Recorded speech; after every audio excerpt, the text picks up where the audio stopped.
Welcome to the first huddle of the year. And today's topic is, are you a good ancestor to your organization? Our esteemed speaker for today is Manish Sabharwal, who's the chairman of Team Lease Services Limited. Prior to co-founding the company, he had co-founded India Life, a payroll and pension service company in 1996 that was acquired by Huit. Manish also serves on various state and central government committees on education, employment, and employability, and is a columnist for Indian Express. He's alumni of the Wharton School of the University of Pennsylvania, Sri Ram College of Commerce, Delhi, and Mayo College, Ajmer.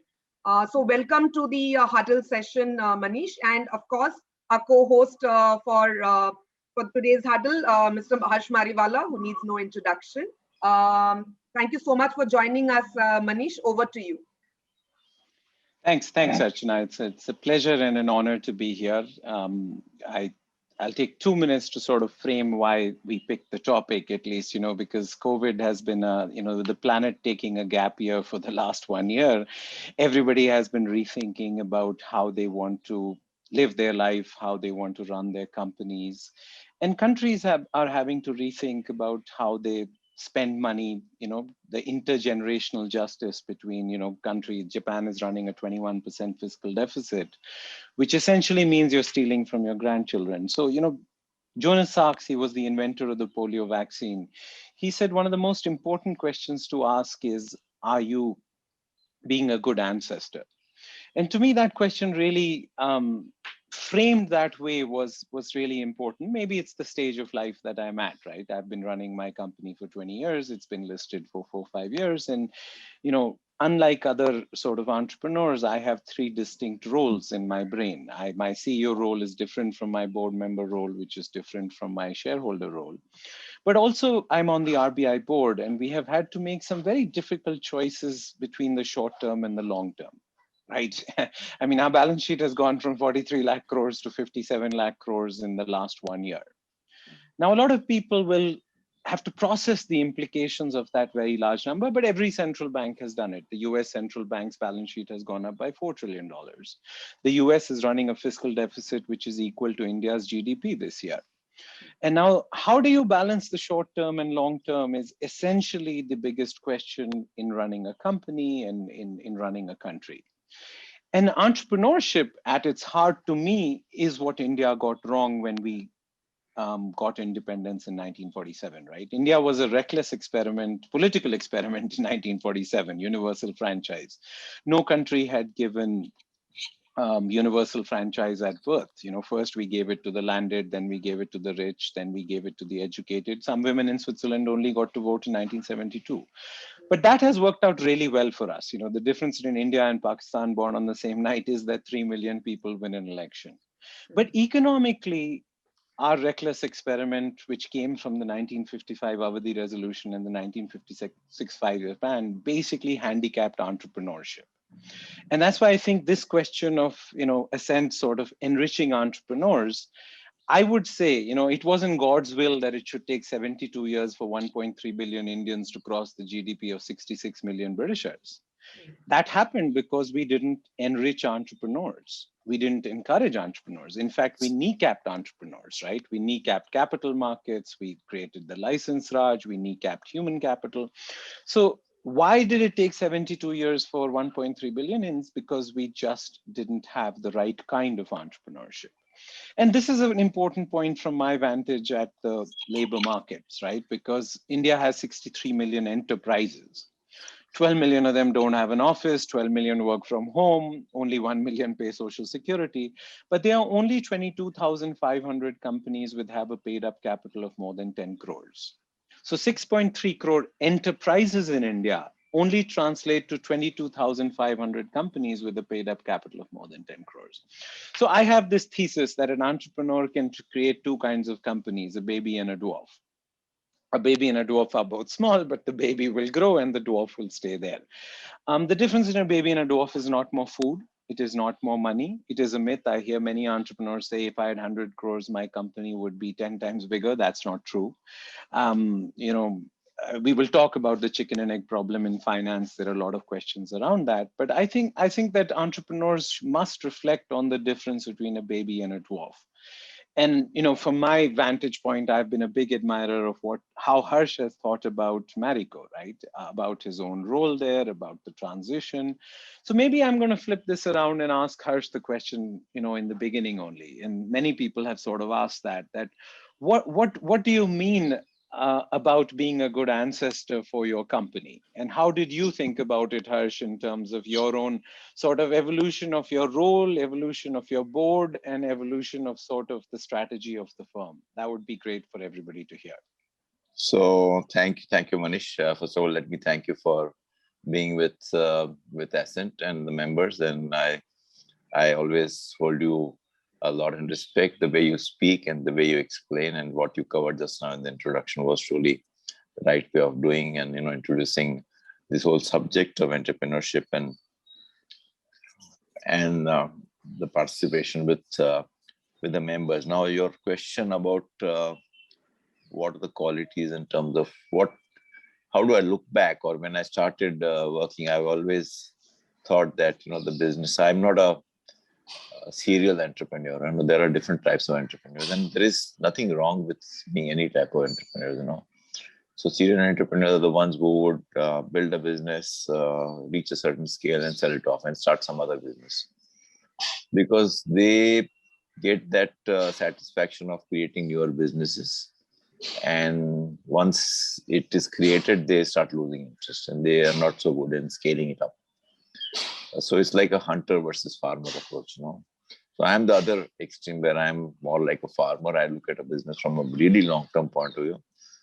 And if the business has potential, then, do your utmost, have a lot of patience in terms of ensuring that the business does well from a long-term point of view. So always look at a long-term, and my time frame for starting a new business or turning around a new business could go up to 10 years also. As long as I have certain faith and certain confidence that it will turn around at some stage, I always thought that when I built a business, it is something which I am emotionally involved with. So I need to leave a legacy. This is something in my mind that, even if I'm not there tomorrow, the business has to continue on its own steam. So how do I create mechanism? Is there a lot of disturbance because there's some work going on in the building? A little bit. So can you just hold it? I'll just ask them to close the windows and 1 second, just hold it. Sure.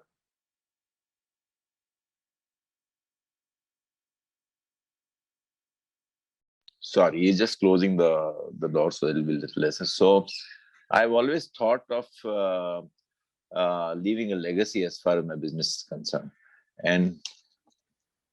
and create that long-term mechanisms. How do I do it? So one is within the family. If I'm not there, I need to have some person who would look after the company. So again, depending on the kind of initiative started, whether it is Marico or whether it's Kaya or even Aqua, I have appointed individuals within my family, whether my son or my daughter who is looking after MHI, or my daughter-in-law who is now looking after the Aqua business. So there is one family, shall I say, stakeholder who will continue doing that in future, even if I'm not there, or God forbid something happened to me.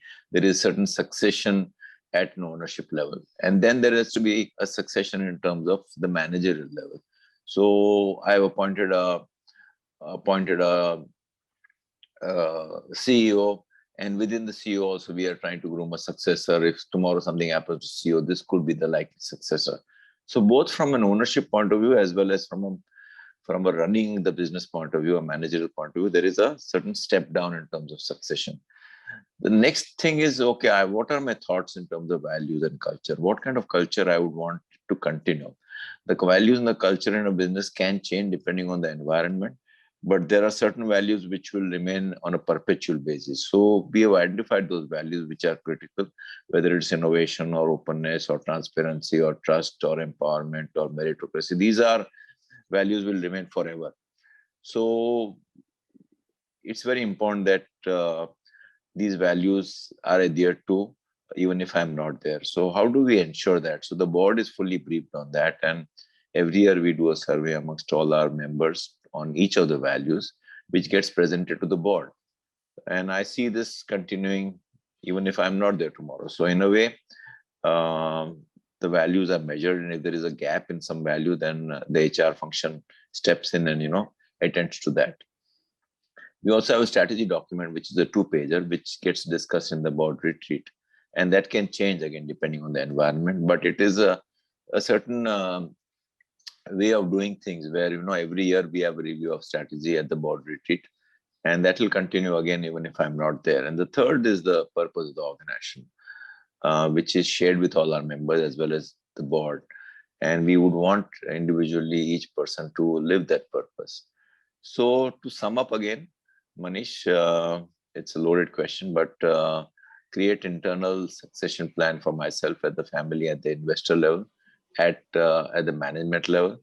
Have a very active board which is briefed about the values, purpose, and the strategy, and create mechanisms where the board will view all these three on a regular basis every year, so that these continue even if I'm not there.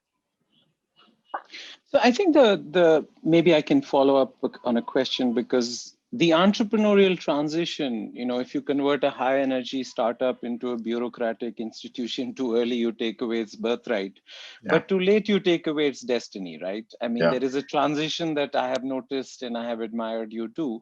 But maybe you can walk through all of the entrepreneurs here, and even me, just when you were CEO, what is different when you are thinking as a CEO, when you're thinking as a board member, and when you're thinking as a shareholder? Now you only keep 2 of those roles, but you started with the first one. So when you think as a CEO, how should you think? When you think as a board member, how should you think? And when you think as a shareholder of a perpetual enterprise, which is what I'm picking, how do you think? So, it is complex. The fact that you're, simultaneously managing these 3 roles, and one has to segregate what gets precedence, and I always have that thumb rule that what is good for the organization comes first. If there's a conflict between me as a promoter or a owner and the company, then the organization's interest comes first. Or me as a CEO and the company, the organization's interest comes first. So if you apply that thumb rule, depending on what kind of issues hit us, and I've had that, I've had to deal with such issues like my own succession, whether I should step down or should I give my reins to somebody else, those kind of things. Or even when the ownership of the brands was in some other company, and it had to be transferred to Marico. So I use that as a way to decide things. What is good for the organization comes first. Now, I think the other question you raised was how my role has evolved, and how do we maintain that entrepreneurship within an organization. So I think depending on the size of the organization, initially when we were relatively small, I was actively involved in doing things, and then as we grew, the role shifted to getting things done from others, and now it's more influencing others. So I think at some stage, depending on the size of the organization, every entrepreneur has to make shifts, and if that entrepreneur doesn't make that shift, then you are too overloaded with managing day to day, and that will prevent you from growing in future. But it is possible to, in my opinion, it is possible to create networks. It is possible to create structures within the so-called bigger organization or a bureaucratic organization. We don't have bureaucracy, luckily, because we have had a very flat structure and very highly open, so people don't have to go through routes for communicating with each other. It's very, very open. Anybody can talk to anybody else in the organization without going through their bosses and all that. And also the fact that we have a very flat structure and empowering structure. Luckily, we don't have bureaucracy. But within that also, how do you retain that entrepreneurial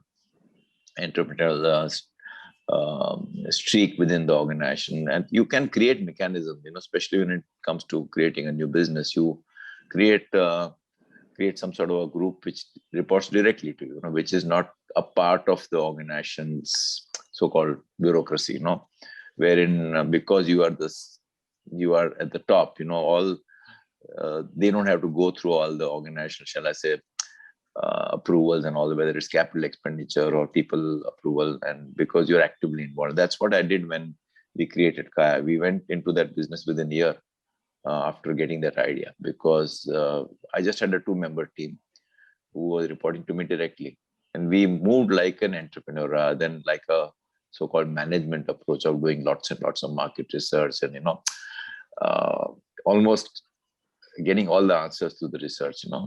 So you can do that, in a large organization by creating such frameworks. So let me try and ask you to make it specific. In markets with infinite potential, at least the biggest argument I have with my team is, how do you set goals, right? Why is 25% growth good enough? In a country like India, we should grow at 100%, 200%, right? So how do you set 1-year, 5-year goals? That's really the biggest negotiation for both with your team and also for yourself as an entrepreneur, because if you don't have a dream, how do you have a dream come true? So how do you set 1-year goals, which may be more short term, and how do you set 5-year goals, which are more long term? So we don't set 5-year goals because the environment changes so much. You don't know what's the pandemic is hit us. So much of newer technologies coming in, so newer opportunities. So we don't have a 5-year goal for our employees. We may have some sort of vision statement, a strategy statement where we want to go, but that also is not cast in stone. We may have expressed our desire to grow at a certain rate, which is on the higher percentile of the FMCG sector. So can we be in the top percentile of FMCG in terms of growth rate? That could be a 5-year kind of thing. So the growth rate may differ. A few years back, the growth rate was in the range of 5-7% volume growth rate. Now it's gone up to much higher, at least in the last few quarters, 2 quarters. So I think it's more directional future. When it comes to 1 year, I think again it looks at industry data in terms of what kind of growth rates are you aspiring for, and can you be on the higher end of the industry data rather than on the lower or the average end, At an individual level, I think it has to be not a top-down forced goal. You have to set a direction, but it's highly iterative process where each person proposes the goals. The organization has some sort of a likely future. For example, in the month of February, March, we would finalize what we call our organization thrust areas. So organization thrust areas would mean that what are we aspiring next year for our top line? What are we aspiring for our bottom line? What are the other key initiatives we're going to take next year? For example, we are going to launch a new set of foods or whatever, So I think there is a high degree of alignment at an organizational level. And this is not something which I did it with my own team. I did it on my own, but did it actively with the team. So the top team is involved in crafting future, and if they are involved, they get committed, So no amount of forcing something from the top where, it is coming from me and then, down the line, just next level, they don't believe in it, They have to own that. The moment they own it, I think I leave it to them to, but while finalizing that, I have to ensure that there is enough degree of stretch, If you put too much stretch and which is not achieved, then there is people just give up, So I strongly feel that you have to create the right degree of stretch, because if the stretch is too high and people are not seeing the achievement of that particular goal, they just give up. So actually you are dealing with demotivation because, you created a stretch which is very, very high. So you need to create the right degree of stretch, I would say, and involve people, get their commitment, give a broad direction at an organizational level in terms of what you are aspiring to. But broadly, it should be in the top quartile of the industry. So are 3 or 5-year goals a waste of time? I would think so. Okay. But it has to be directional in terms of, the growth rates and things like that. But it's very difficult to predict future, and many organizations waste a lot of time in, preparing those plans. I personally think it should be directional, which areas you want to go. Of course, you should go into all that 3 years. What kind of competence is required, but don't try and bind down people because anyway, at least in our case, the remuneration is only based for that particular year's goal. And the 3 years thing is through at senior level through ESOP, and also there is the if the organization does well, then they would get an upside in terms of the long-term, whatever growth they've created. But when you say stretch, should stretch goals, you said the right amount of stretch, and this is a big argument always, right? So should stretch be relative to where you were or where you can be? I mean, most people like to say, well, I was 10 last year, I'm going to be 15 this year. But what if you can be 30? As long as there's a strong mind to stretch, people should not feel that, okay, somebody has forced me and I just can't achieve. It has to be, goal setting is a motivator. And it is not a thing to hang people, So people have to be motivated, And there is nothing wrong if you achieve higher than what you achieved in the first 6 months, for example. You set a target of 15% growth and you've done 20%. There is nothing wrong in revising the goal for the next 6 months, Right. Or on the contrary, if you have achieved only 0% for whatever reason, because the environment is bad, and mainly it has to do with environment, then it's okay to revise the goal downwards also. It's a very dynamic document and not just something which is cast in stone. Mm-hmm. And it's perpetual. I mean, if I may sort of editorialize that, I think 1-year goals should be set by scale, and 3-year goals will be scale and transformation. And a 25-year statement is not a goal, but it is governance, scale, and transformation, right? Because the most important part of reaching the 25-year goal is staying alive for 25 years. Yeah. I think that is really the good ancestor, the governance, the perpetual values, which Harsh talked about. I think most entrepreneurs don't realize that staying alive, entrepreneurship is the art of staying alive long enough to get lucky. How do you get lucky? You have to buy yourself time. Even Warren Buffett says, my secret is, my skill is investing, but my secret is time. And I think the power of compounding is something I really wish most people would understand, right? I do this a lot at business schools where I go to, where I say, I'll give you 10 lakhs today, or I will give you 1 paisa doubling every day for 30 days. It's fascinating how many MBA students take the 10 lakhs today. But by taking 10 lakhs today, you leave 1 crore on the table. 1 paisa becoming 2 paisa tomorrow, becoming 4 paisa is 1 crore 10 lakhs, right?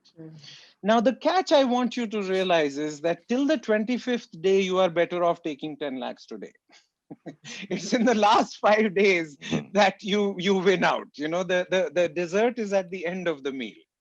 The biggest results of compounding come in the long run. So I think that this whole challenge of, staying alive for 25 years is also something that entrepreneurs miss out. A 25-year plan is not 25 1-year plans when it comes to governance. It may be 25 1-year plans when it comes to sort of execution, and we can sort of talk about it. But there are a lot of other questions which, Harsh, which have come out around just what are the leadership qualities for leaders and in a post-pandemic world. And I wanted to editorialize a little bit because I think, this post-pandemic, a new world of work, a new world of this is what historians really warn against. A disease called presentism, right? Presentism is a belief that today's circumstances are so special, so unique, and and it's basically a form of narcissism, right? Humans tend to narcissism, and historians warn against a phenomena called fireflies and froth. Brodel said, the weather of the moment keeps changing, but building a great company and a great leader. I think Ranjit Singh Akbar or Krishna Dev Raya would make a great Fortune 500 CEO. They don't. They were talking about strategy. They were talking about leadership.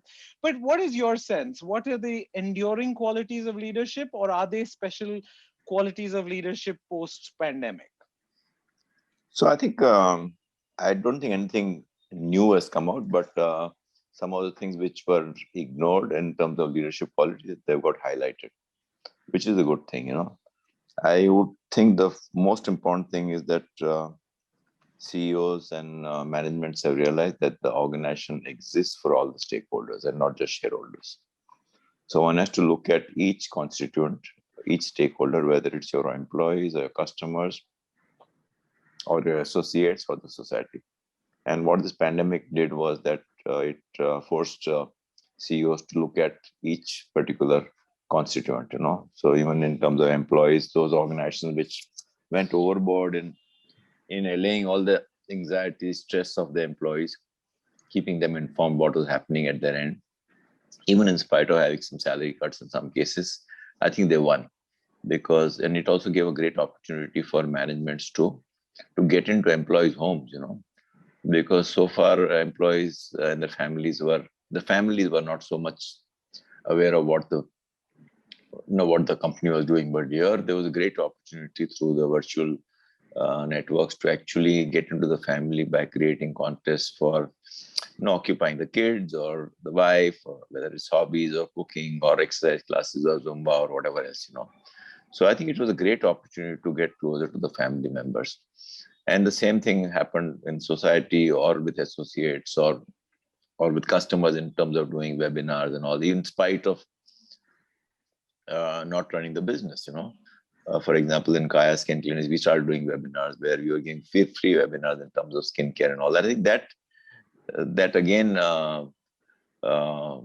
gave an opportunity to be much closer to our customers. So I would say the first thing is the organization exists for all the stakeholders, and all the stakeholders are interlinked to each other for organization success.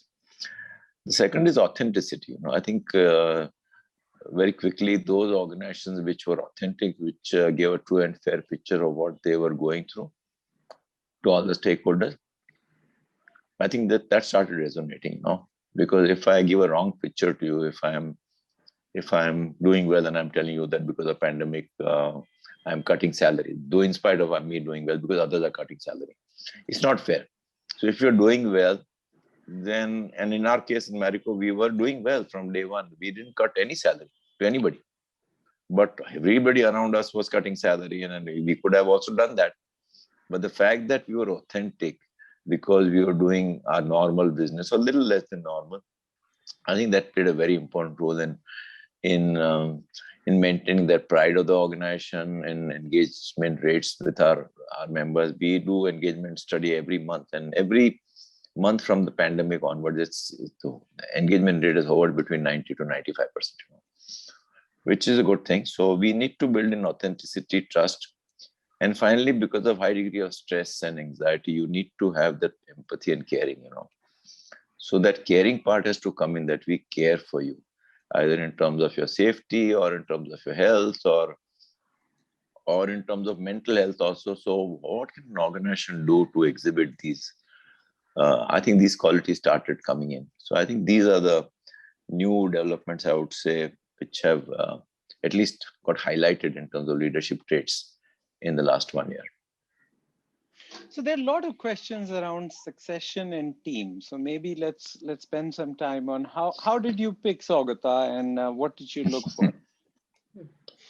I mean, is he smarter than you? Is he is that a criteria? Is he younger than you? There are a lot of questions around how do I identify a successor? What should I look for in a successor?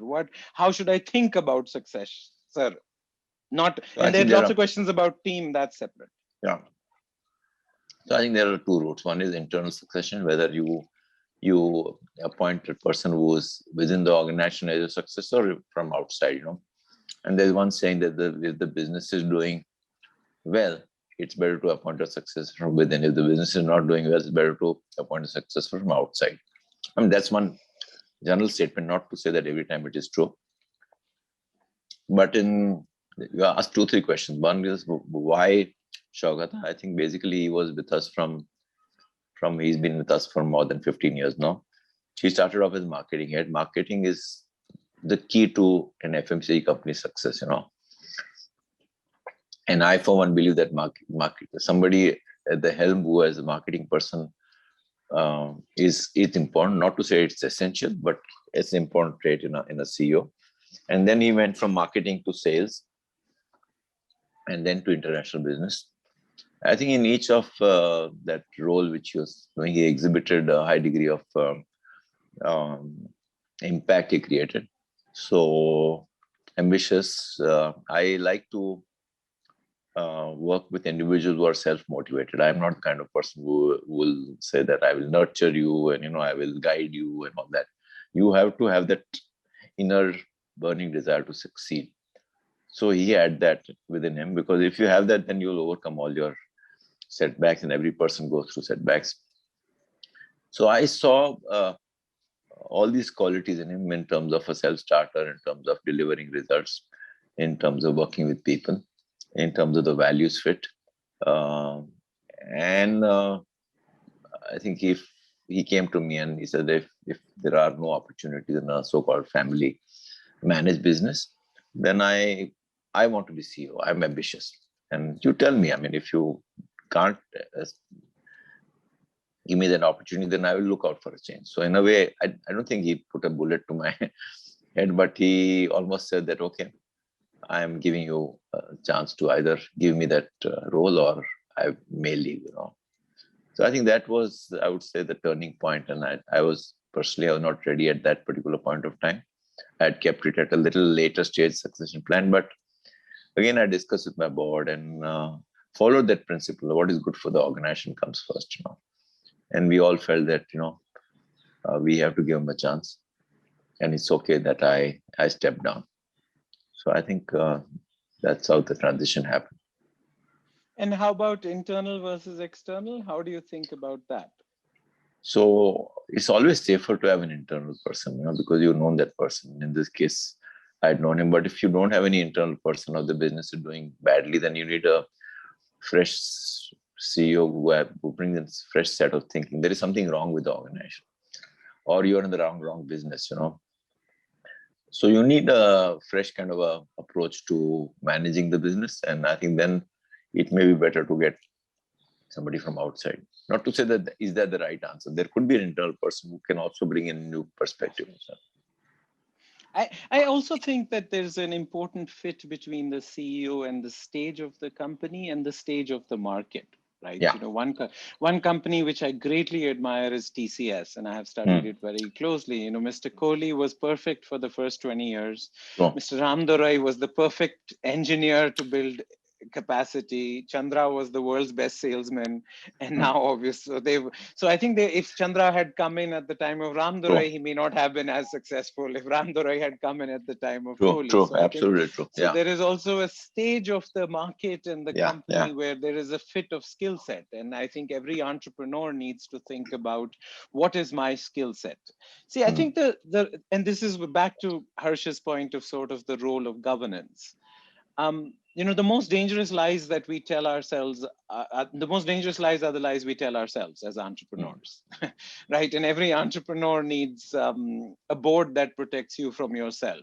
Or if you don't have a board, you need people who protect you from yourself. I think that's, the wonderful movie, Two Popes. I don't know whether many of you have seen it, but there's this conservative pope who calls the young pope and says that all change is compromise, but I need a hearing aid.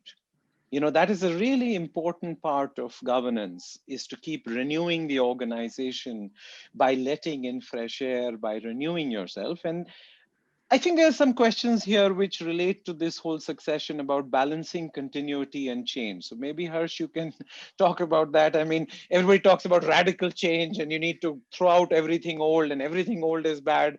But then tradition, modernity, continuity, culture are also important. So how do you balance continuity and change? So I think there are certain things which they will be perpetual. Some values I talked about in terms of integrity or openness or trust or empowerment or meritocracy, I think they will remain irrespective of the environment, So you need to identify what is good from the long-term point of view, And in terms of strategy, it can go on changing. And all of a sudden, we've seen a huge acceleration to all the digital part of. You have to change. You have to become digital, If it was not in your strategy earlier, it better be a part of the strategy, So I think you need to determine whether it's your strategy or values or purpose, what is perpetual and what is not perpetual. And if it is not perpetual, then you should be open to change. And there is no holy cow, like now we have digital brand, we acquired a digital brand. We better have the digital capability, So we recruited at a board level a person who was digital savvy. And he plays an active role with the company in terms of improving our digital capability. I think you know him, Anant Narayan, Yes. who was earlier in Myntra, and he is McKinsey, but he plays that role of digital board member. So I think it's very important to identify what is likely to change, where you should be open to change, and you should always look at it from. I mean, there are two aspects of change. One is is it an opportunity or is it a threat? I always say that you should look at it from opportunity. It could be a threat if you don't manage it well. For example, increasingly now we've seen that our e-commerce business has doubled in the pandemic within a period of few months, because the housewife is so comfortable ordering their grocery online, and that habit will continue because that she's been doing it for months now. So the e-commerce business has grown dramatically, and we have to ensure that we deal with these companies in a different way. It's not the same way as you deal with your kirana, or your distributors. You have to have people who work with this and ensure that you view it from an opportunistic angle rather than a threat angle. Of course, there is a threat also that they will squeeze you margin, but how do you overcome that threat? And at the same time, how do you ensure that you are on top of their whatever or their list? As compared to us, many other smaller players may not be able to cater to, so we can get a higher market share. Of course, they will squeeze us more, but how do you overcome that? I think you need to constantly go on looking at such environmental shifts from an opportunistic point of view. So let's shift a little bit to finance. What are the financial parameters that entrepreneurs should keep in mind while scaling?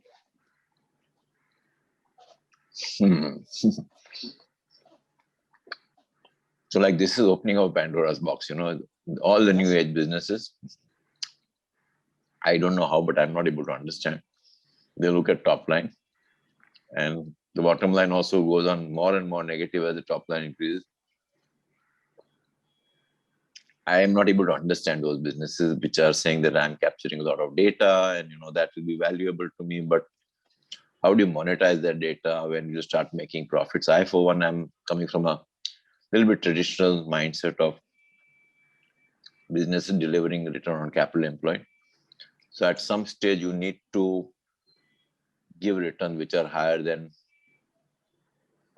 the overall interest rates, almost double. So if your interest rates are 8-9%, your ROC should be at least double, because there's no point running a business if you are. So that's one, shall I say, thumb rule. Ideally, much more. Luckily, in FMCG business, our ROC is in the range of 40% or so.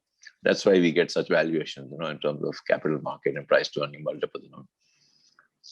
But while evaluating a new business, as I mentioned earlier, I look at it from a long-term point of view. In the initial phases, it is important to build scale. And that's what we did in Bangladesh when we went to that market. For first 3-4 years, the directive given to the team was that we are seeing an opportunity. Let's go all out to get the sales, even if you don't make money. But at the end of that, 4-5 years, we should see a visibility of making profit. So first 3-4 years, we built a lot of scale, we became market leaders, and then started looking at our costs. We set up a factory there, supply chain costs, advertising costs. And within a period of 4-5 years, we started making a lot of money. And we are very, very profitable. But if we had decided to make profit from day one in Bangladesh, we would not have been able to build a scale. Because then, you're concentrating more on improving efficiency rather than building a scale. So I look at it from a short-term point of view, build a scale. As long as from a long-term point of view, it is going to result in a profitable venture, which will give you a ROC of much higher than what you're borrowing at.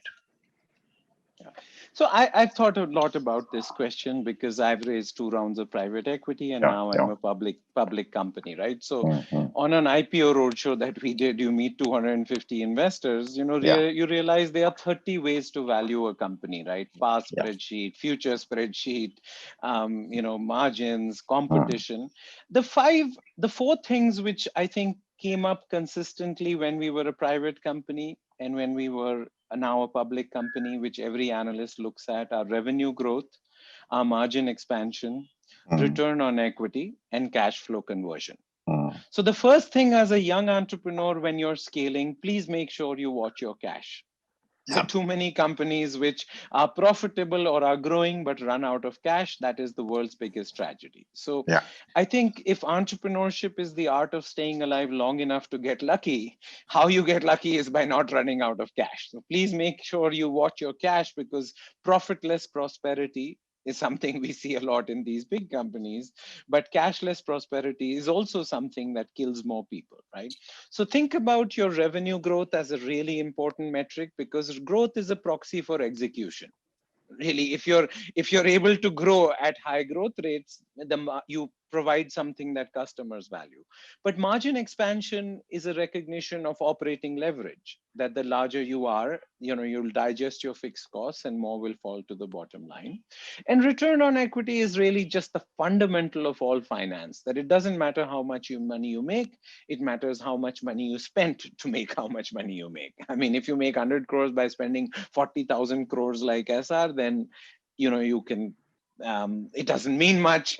If you make 100 crores like we do by spending 18 crores, then suddenly your return on equity starts looking very different, right?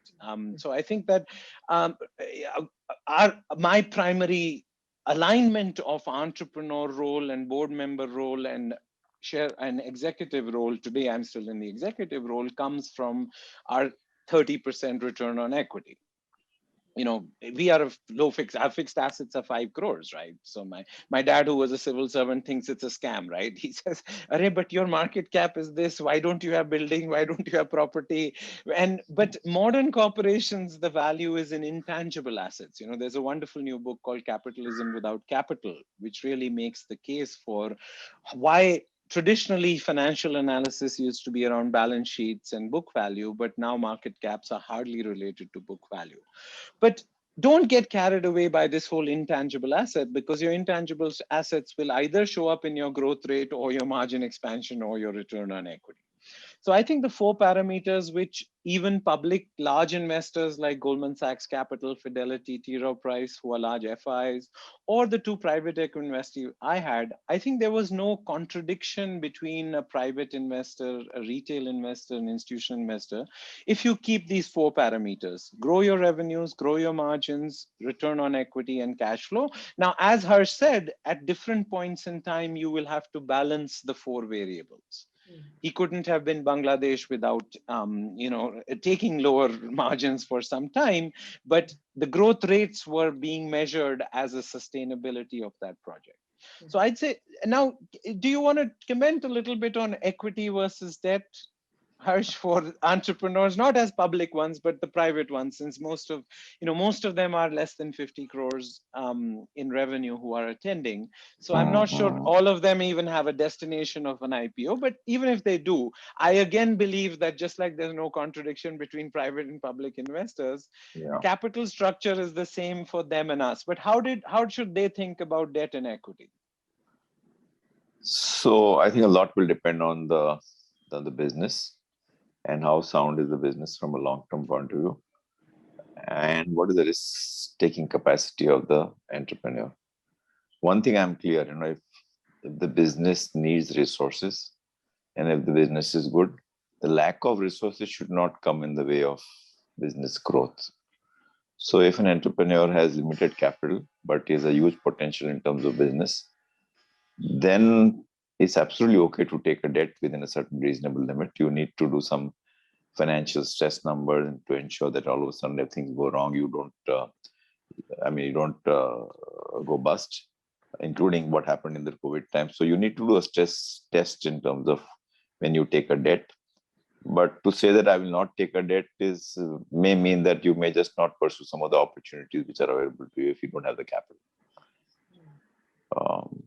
So I think it all depends again on the business, the entrepreneur. But let me repeat again, saying that the lack of resources should not come in the way of business expansion if there are opportunities to grow. And if you take a debt again, you should do a stress test and ensure that you are within safe limits, even if things don't pan out as per your plan. See, I think the fundamental question which Indian entrepreneurs struggle around is around dilution of equity, right? They view equity debt as a way to not dilute your equity. And I would Yeah, submit this comes from a very old mentality that, 75%, 60% of the company will be owned by the entrepreneur. On average, for the Indian stock markets, it's 50%. But, on the RBI board, we put many companies into bankruptcy, right? We have a 10 lakh crore NPA problem right now. But you'll be fascinated that most of the companies we put in bankruptcy, the promoter owns 60-70% of the equity because they borrowed their equity. See, don't borrow your equity. Take a dilution, right? I only own 18% of Team Lee's. My co-founder and me own 36%, 18 each. But we diluted because of 2 rounds of private equity because we realized our business is not the kind that could support debt in the early 10, 15 years. Now, there are lots of entrepreneurs who would look down upon me, right? One of my closest friends used to be Siddharth of Cafe Coffee Day. He committed suicide a few years ago, but we had lunch every month and he would always make fun of me. He would say, Tumhara sala CFO bekar hai. You only own 18%. I own 50% of the company. You will regret like Narayan Murthy regrets now to bring his, Narayan Murthy only owns 5% of Infosys. And he has publicly said he wished he hadn't diluted.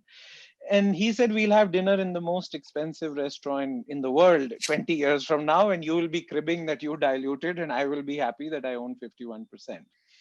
Now, we will never settle that bet, obviously, because he's not around. But I used to make the case to Siddharth that, look, Siddharth, my company is zero debt and I am personally zero debt.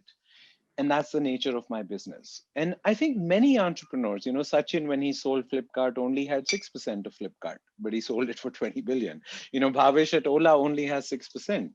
And globally, you have to think about this, right? Jack Ma only owns 9% of Alibaba. Jeff Bezos only owns 14% of Amazon, but he did not let his ownership come in the way of pursuing projects that needed capital. The point that Harsh was making is really important, that don't view dilution as something that's a problem and don't try to substitute what should be equity by debt. The whole NPA crisis in India comes from entrepreneurs who are unwilling to dilute and thought that these goofy nationalized banks in Kotopi now. But Bhushan Steels has more loans than India's central government allocation to primary education. It's stupid. Who are these guys? Why? But they own 70% of their company when it went into bankruptcy, right? So I would say capital structure is more art than science. As Harsh hinted, there is no right capital structure. How much should you own? But don't borrow your equity and don't let capital raising stand in the way of you pursuing projects that would be ROCE positive, right? So that's really important. There are too many people, 100% of 10 is better than 10% of 100 is a values choice you will have to make. But if you want to build a baby, if you want to attract talented people, if you want to build a large company, I think percentage of equity ownership is not something you should obsess about, right? Control is good management in my mind, and too many global companies have sort of thought about this.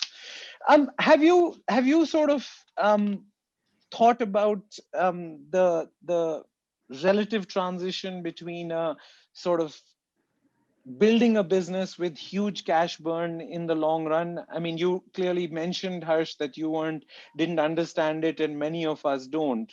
But what do you think is going on, or you think this ends badly? There are a lot of questions around that. frankly, I don't have an answer on this, because I am not able to digest. But yesterday I was on a call with one company we invested in as a part of the family office, and they are growing very fast, but they are cash positive. And I must say it's a new age business. The company name is Nykaa. And they have shown to the world that in spite of high growth rates, they can be profitable. And I think that's something which I really respect, because it's very easy for you to, okay, everybody else is losing. They are growing by 40, 50, 60% per annum, but they are at the same time, their EBITDA percentage is improving and they are cash positive now. And I think that's what I want the newest entrepreneurs to do, rather than going on burning so much cash, and which I'm not able to understand. The more they grow, the more they lose money. And this is something which, frankly, I'm not able to, unless over a period of time they see a huge kind of a turnaround. So another related to finance question, which is many people in India sort of thought that multinationals would take over, right? I mean, at one point we thought India will become like Wimbledon, right? It's played in England, but no Britisher ever wins, right? So there's an interesting question, because obviously now the resurgence of Indian FMCG companies, Marico, Britannia, Dabur, Pidilite, has been really amazing role models for many of us. But it's a question around, how do you compete with multinationals when you don't have the capital and don't have the talent? That's the essence of the question. So I have a chicken and egg answer to that. The only way to solve a chicken and egg problem is to become vegetarian, which is do something different. So if you have the talent, you can attract the capital. I mean, but let me hear your question. How do you compete with multinationals if you don't have the capital and talent? So you rightly put it. I think in an FMCG business, you don't need huge loads of capital in terms of manufacturing investments and things like that. You need more thinking. What is that difference you can bring in? So your example of being a vegetarian is the clear difference. So where can you win is very important for Indian FMCG companies to identify. So even in a shampoo category, which is dominated by P&G, Levers, L'Oreal, through multiple brands at a global level, they have a global R&D. How can you succeed? So can you identify something unique in shampoos, which is Indian, where they are not attending to that, and there is a certain need? Or even in toothpaste also, can you have some unique Indian ingredients toothpaste, which will make you succeed against the likes of Colgate? So the key thing is to identify what is the unique, innovative, pioneering opportunity you bring. Or in our case, it is getting into hair oils, where they don't understand hair oils internationally, because hair oils is more an Indian habit, or Indian foods, where they don't understand Indian foods. So I think the key thing to succeed is to identify where there are blue ocean spaces, where there are opportunities for you to be differentiated or to create some pioneering mold waste, which is beyond their understanding, and attend, rather than fighting with them head on in terms of some categories which they are globally strong, where they have invested a lot in terms of R&D budgets, and you just cannot match them, because it's looked at it from a global angle. But there are niches available. There are many other opportunities where they are not attending to. So the key thing is to be smart, rather than saying that I will take them on, be macho about it. Yes. Voltaire, before the French Revolution, had said, God is not on the side of the biggest armies, but the best shots. Right? I think that's really important for entrepreneurs to believe, that, the essence of strategy is not competing on bulk. It is competing with your mind. It is competing with the wits always beat bulk, right? Brains always beat brawn. And as an entrepreneur, you need to think that, if you are willing to share your equity, you can attract talent.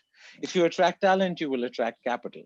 And then if you have talent and capital, you don't need to outspend multinationals. You need to outrun them. It's really important for you to believe that, because there's so many Indian businesses. Yes, there may be some businesses like Samsung, like cell phones, global marketing and R&D and product matters more. But in, say, staffing like us, you can add the 8 multinationals in India, the global companies are smaller than us because we outran them, right? So I think that, yes, if you pick to start a cell phone manufacturer, it'll be hard to compete with Samsung as a startup entrepreneur. But there's so many businesses where your wits matter more than the size of your pocket, where they matter so much more. So I think that, and the most wonderful part of the last 5-10 years is the resurgence of the confidence of Indian entrepreneurs and what is an Indian company, right?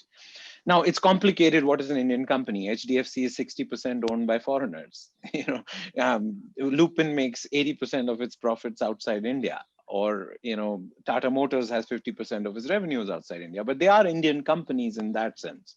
So I think that this whole concept of what is an Indian company is less relevant than, are you faster? Are you better? Are you smarter than whoever you're competing with? So I think that's really an important question. So in just building on this, were you intimidated by HLL and P&G when you started?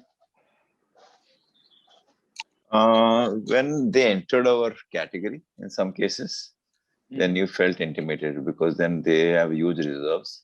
They have some inherent advantages in the area of distribution because the reach is much wider. So at that time, yes, you felt that, okay, you are vulnerable. But again, you need to be clear, what are your strengths and can they match your strengths?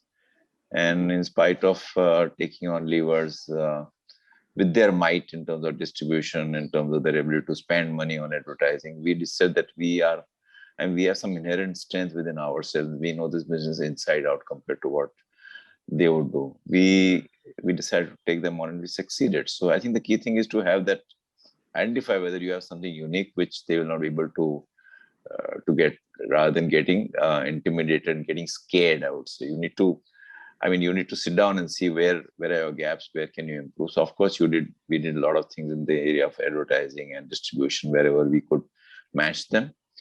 But at the end, at the back of our mind, I always had that confidence that I will take them on and I will succeed. Short term, there could be some impact on my profitability, but long term, I will survive and I will succeed. Okay. And is a lot of your staff alumni of multinationals? I would think in certain critical functions, because I think it's a training ground for in the area of brand management, distribution. So in some functions, I would say critical, but we will have ex MNCs guys heading. For example, our head of marketing was with Marico for first 4-5 years. He joined as a trainee and then went to US, spent about 15-20 years, and again came back to Marico. So to answer your question, yes, selectively we have people in certain critical functions.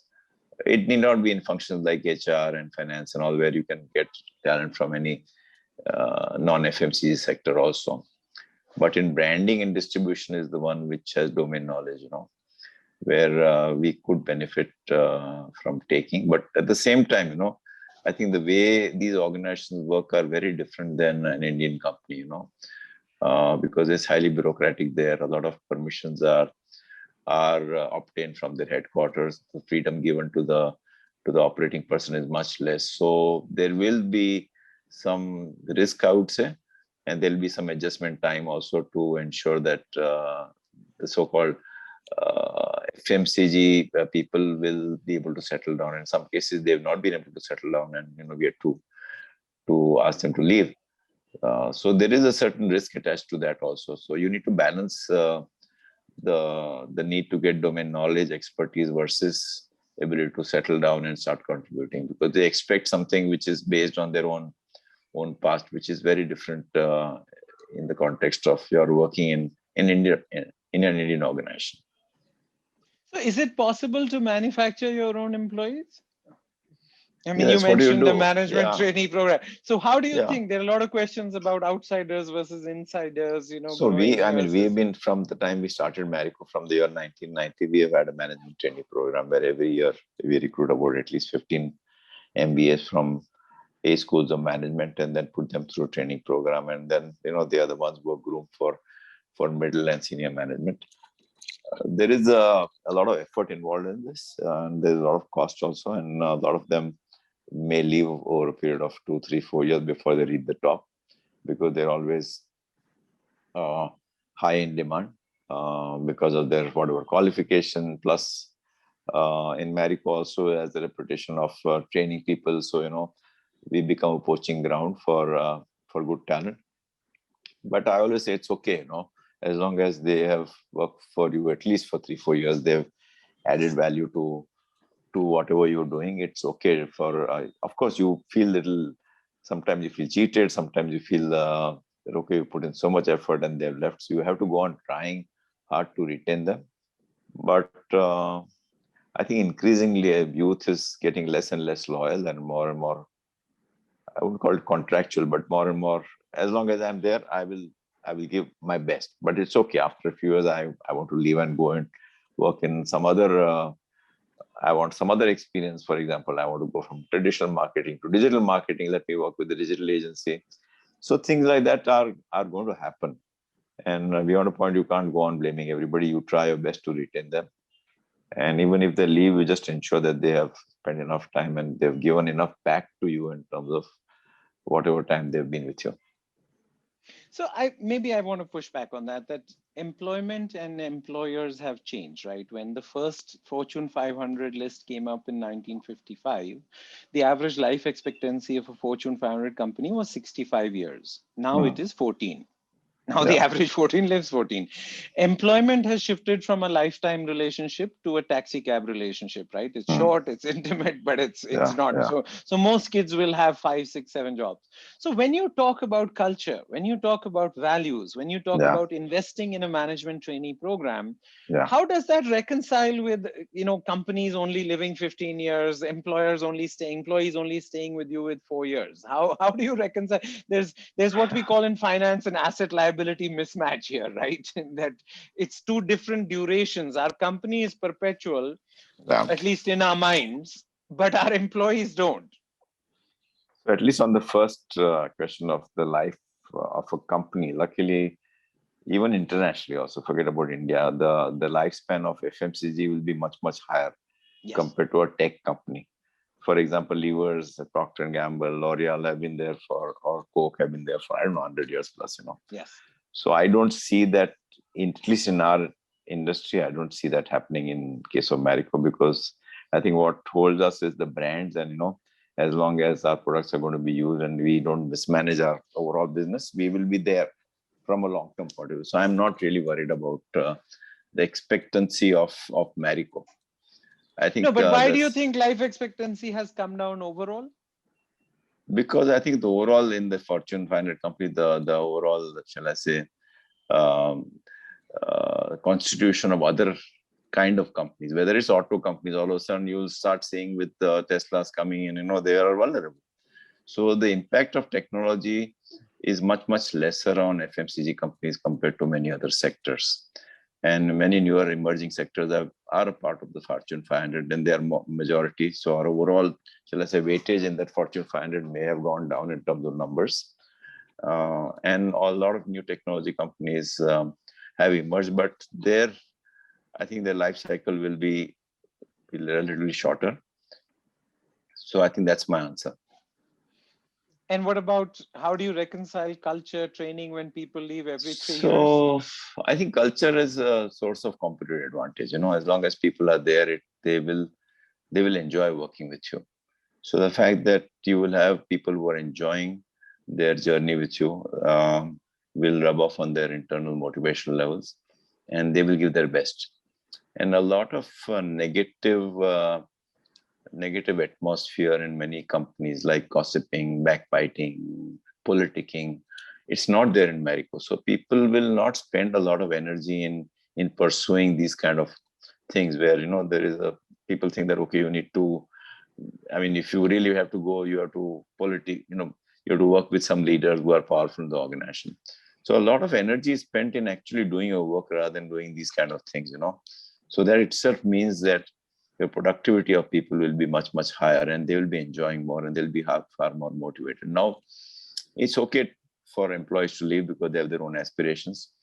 It also acts as a source of attracting talent also. If you have a good culture, then a lot of people it gets known in the environment, the job market. So people are far more willing to join you because they know that working here is going to be far more. And it's just not money. People want to work in an organization which has a purpose, which has a good culture.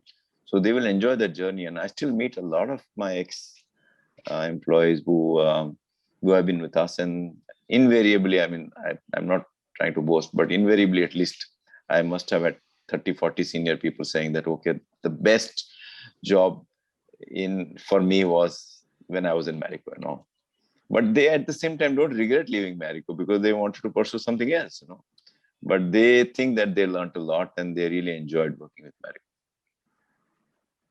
Okay.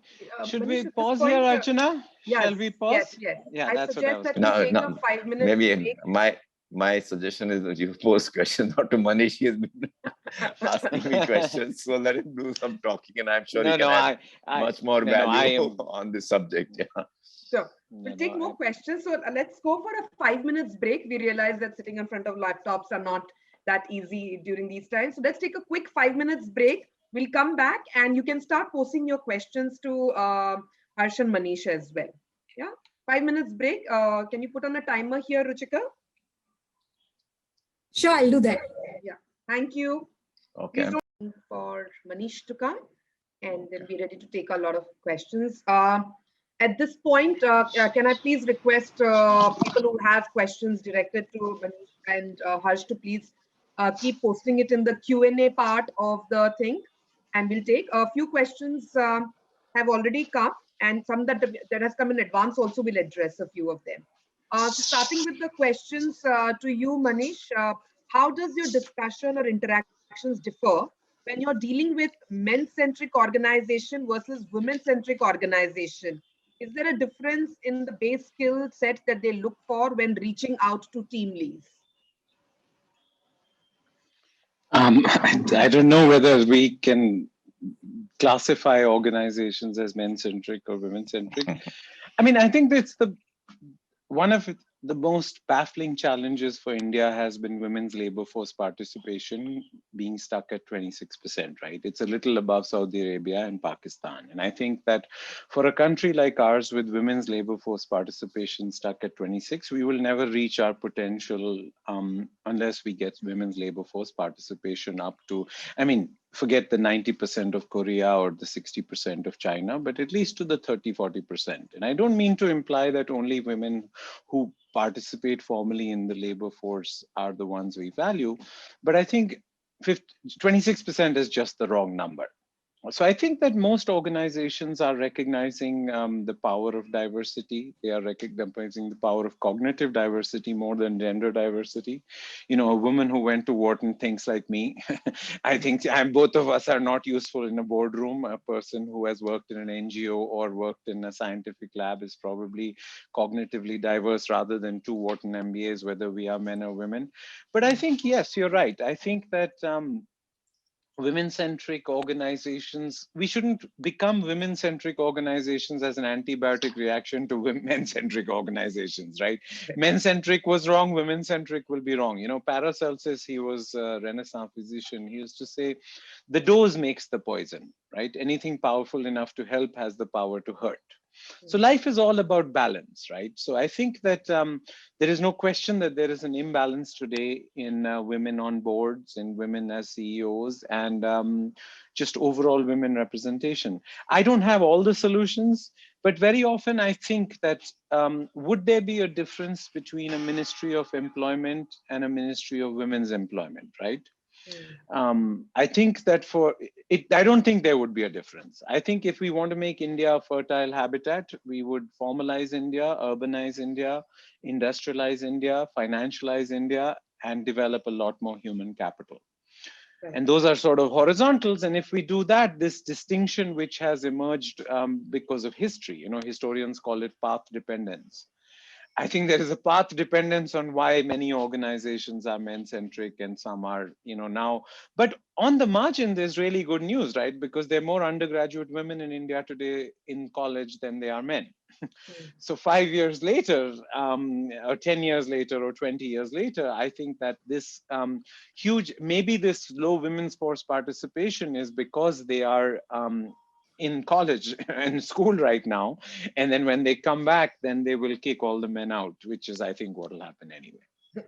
Okay, so there's another question from Amit, and I think both Harsh and Manish, if you could answer this. What are the interventions of a company needs to carry out from a management point of view, from going from 50 crore to 100 crore? Any three?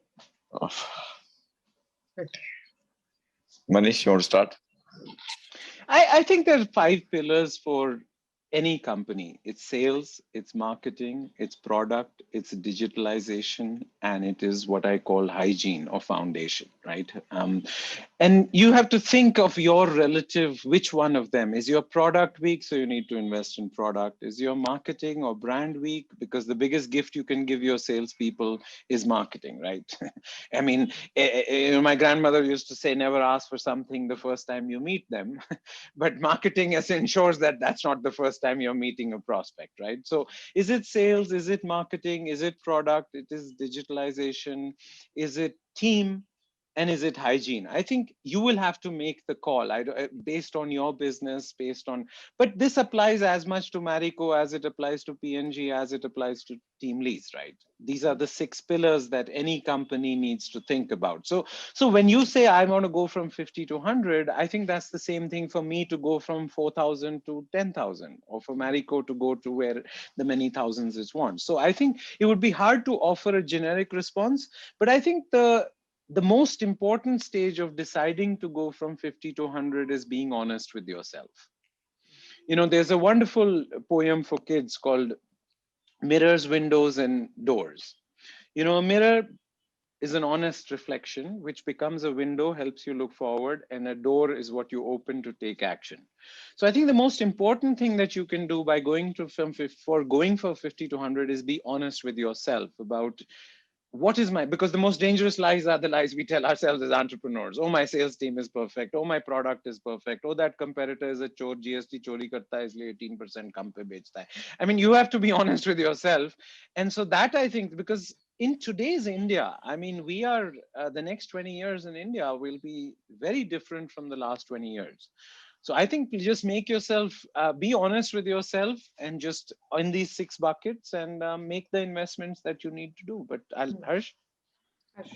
I think you covered a lot, Manish. I just wanted to remove that 50 to 100, but from a medium to a large scale organization, whatever, depending on the kind of business one is. And if you're in services, 50 to 100 will become a big leap. If you're in manufacturing, 50 to 100 may not be such a big leap. But whenever you want to take a big leap, you know, from what you are doing to what you want to do, I think I would say that as a promoter, as an entrepreneur, you need to change your role. You know, you need to, I mean, you can't be micromanaging the business if you want to really grow. And I think most promoters are not able to give up that micromanagement. To me, that has been one of the biggest reasons why many potential businesses have not scaled up, because they want to control each and everything. So the key thing is to mentally say that, okay, I'm willing to take some risk and give up something what I was doing. And more importantly, recruit talent which is able to do a job which is better than you, you know. So it's very important to invest in capabilities in advance. Many people think that as the business grows, I will start investing in talent as after the business grows. I am saying that if you are quite confident that there are opportunities for you to grow, it's important to improve your capabilities first and then go after expansion and growth, you know, because that capable talent will drive growth. And if you don't have capable talent, then the opportunity which is available in the marketplace will not happen. So over invest in talent in a highly, shall I say, high potential business, because sometimes you may not be able to get the right talent. Sometimes it may be too late. So it's okay if the potential in the business is high, that for in the short term, until the business is scaled up, you may say, oh my God, there is so much of cost I'm adding to. But it'll be very short term, it'll be very temporary, that kind of a feeling. And if the talent is good, they will ensure that they're fully worth in terms of what you're paying them. So over invest in talent in advance, I would say, is one big shift the entrepreneurs have to think about, rather than doing a catch up depending on how the business is growing. You know, if you have inner confidence that the business is likely to grow and this is an opportunity which is there for you to pursue, then over invest in talent and make that shift in your own mind in terms of delegating, empowering others, take some risk. At the same time, retain those controls, which will give you a good feel of the business. So I would say that I would look at it from that angle. Question for you, Harsh. Where do you think channel split in FMCG/grocery will settle post-pandemic versus what it was prior to the pandemic? From Aditya Shah. So the good thing is that the traditional grocer have realized that they have a role to play in the pandemic, because all of a sudden we saw the stoppage of the modern retail chains, which were taking a lot of business from the grocer. And I think that has provided them a great opportunity to do more business and to improve their capability also. So I for one believe that a lot of traditional distributors or trade will take a lot of steps to offer something which is far better than what they were offering, whether it is digital way of ordering goods or giving them some experience of or taking return back like the e-commerce does it. If you're not happy with the product, you can return it back. So I think many traditional retailers are moving towards that, and they're seeing that what is the modern trade offering which I can offer. That experience of feeling the product, holding the product, what e-commerce is offering in terms of returning the product. I think they're taking these steps. So I, for one, believe that e-commerce is going to go. That's for sure. So that will impact both modern trade as well as the retailers. So the shift will be a little bit gradual for the modern trade compared to what it was earlier, and it will be more in favor of e-commerce players like Amazon and Big Basket and others.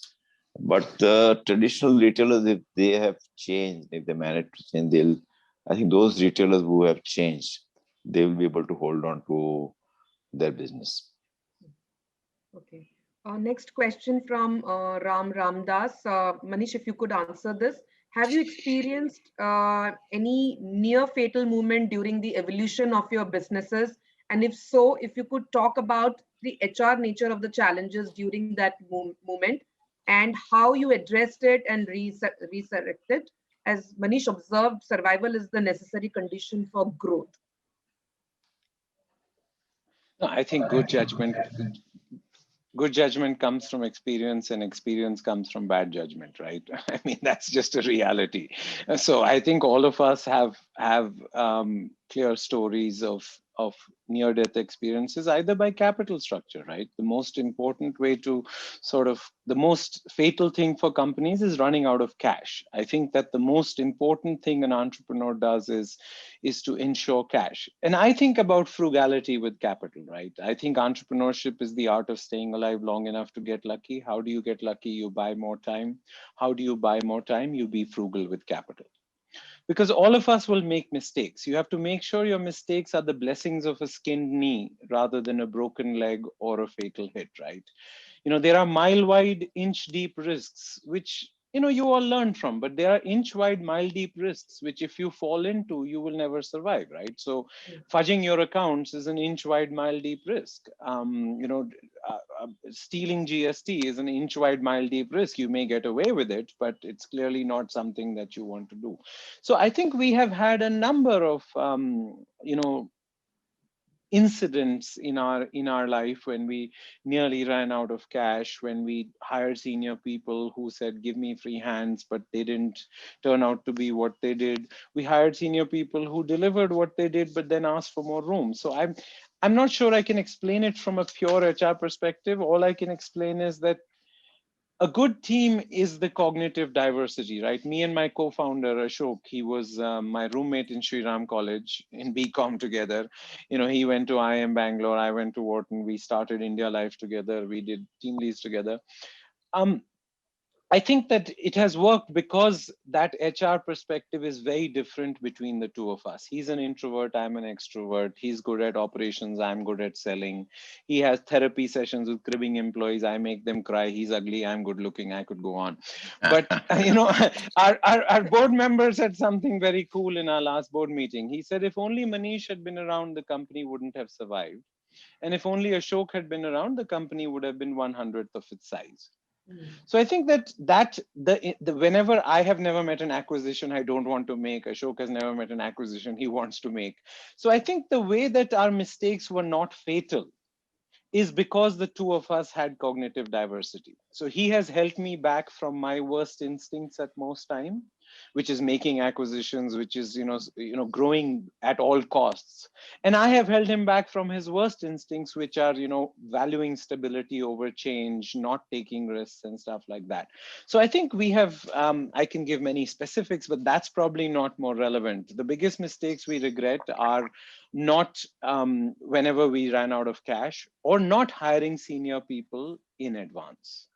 Sardar Patel always said the best time to plant a tree was 20 years ago. The second best time is today, right? Whenever a CEO like me says that I want to do this today, usually we're saying, I wish I had done this 3 years ago. Because everything that we do, it takes 3 years to show up in our numbers, whether it's investing in a person or a product or a division. So I think the biggest mistakes that we make as entrepreneurs are not hiring competent senior people early enough. It's again the same thing. Do you get as Harsh highlighted, do you build a big business and then hire good people, or does your business become big because you have good people? I think the answer is obvious. You hire good people and they will take you to the big business. Right. Next question is from Puneet, who says that I manufacture quite a few of my own employees. We did speak about this previously, but at the same time, I face a problem while doing so. How do you think I should ensure that my people also get into a new learning curve as we grow? The pace of new learning is very slow as compared to mine. How do I help them speed up the learning curve? Manish, you wanted to answer that? No, Harsh will take it. Harsh has more experience with management trainees, with overpaid MBAs who run away. Yeah. No, I think if you are manufacturing your own employees, then I think this learning comes inheriting. I think it's genetic, in my opinion, and it's to some extent comes from within. If your internally manufactured employees are not learning oriented, then there is something wrong in terms of the selection of whom you're selecting, because you want people to be open, you want people to be inquisitive, you want people to be curious. And if they don't have that ability, then there is something wrong. Of course, you can, even if it is not genetic, you can learn from it. But I think you need to create a learning organization. And for creating learning organization, there will have to be newer exposures in terms of exposure to thought leaders, or if there are failures, why did failures happen, or if there is success, why did success happen? So you need to have learning opportunities you create for the organization in terms of forums where people, or you are send people to give each person some learning goal. For example, come up with some whatever newer trend which is happening in the environment, or your business opportunity, or how do you work from home, what is the way of moving forward. So I think you need to give challenges to your internal employees to work on a project which is learning oriented, either through a goal or through a participation in a task force. And I think that's something which will be a culture in a learning organization. And also select the right people who are open to learning. If you have selected a 60-year-old guy who was the end of his career, then that person may not be. But if you've taken a young guy, then that person will say, okay, the world is changing so much, I better learn. Otherwise, if I don't learn, then I will be redundant in my own job. Right. Manish, would you also like to take that question? No, I think that learning is changing, right? William Butler Yeats is an Irish poet who used to say, education is not the filling of a bucket, it is the lighting of a fire. When we grew up, education was the filling of a bucket, right? I did CBSE, you Ratto, and you go and take the board exam, right? But I think knowledge is changing. And in a world where Google knows everything, knowing is useless, right? Learning how to learn is the key skill. And learning how to learn as an individual, how do we learn? There are only 4 ways of lifelong learning, right? You learn through your experiences, you learn through your roles, you learn through the books you read, and you learn through your relationships and networks. And I think every individual will have to curate their own lifelong learning portfolio through these 4 methodologies. The RBI board has been the best classroom I've ever been in. In the last 4 years. I thought it would be the best finance classroom, turns out to be the best political science classroom, but still, it's a classroom anyway. But if you think about it, I think you have to curate your own personal learning plan as individuals, as team, and as companies. And as Harsh said, there are many ways to do it, and there are many manuals also. But and I think there's much more knowledge on how to make a system self-healing rather than episodic. The key is this has to be a dial tone rather than an episodic thing. Harsh, a question for you. In scaling up businesses is difficult now more due to increased competition and higher customer expectation, or do you think it's easier than when you were scaling up? Oh. So I think it would be a little bit more difficult compared to what happened maybe when I started my journey. The overall competitive environment, whether it was in the marketplace or even in the job market, was much lesser. It was easier to recruit talent, and people today, hiring is like marketing. You need to treat hiring like marketing. You have to create an image for yourself, the right culture, the right employee value proposition. And if you don't have good talent, then you will not be able to succeed. So I think your route to success, whether it's talent or whether it's competition, has increased. But at the same time, on the positive side, you are seeing far more opportunity in terms of raising capital. You can be an entrepreneur. Maybe many years back, it was difficult for one to raise capital through all the networks of funders. So I think it cuts both ways. At one level, if you didn't have money, you could not have succeeded. But relatively, it was less competition. And it was less, shall I say, less war for talent. Now there is a war for talent and there is much more competition. But at the same time, on the positive side, there are many other ecosystem, shall I say, enablers, whether it is the availability of funds or availability of consultants or the government, whatever schemes they have. So I think that is on the positive side. But I would like to hear from Manish also what he feels about this. Yeah, I don't think today is more difficult than the past. That is the disease of presentism that, historians warn against. I could not have started my companies. My parents were civil servants unless private equity and venture capital existed. I could not have scaled my company unless the internet existed. So I think that, was India more difficult in the 1950s when the communists had declared war on the Indian state, or when in the 1960s when India ran out of food, or in the 1970s when there was emergency? I think when you study history, you realize that, life doesn't get more difficult. It just becomes different.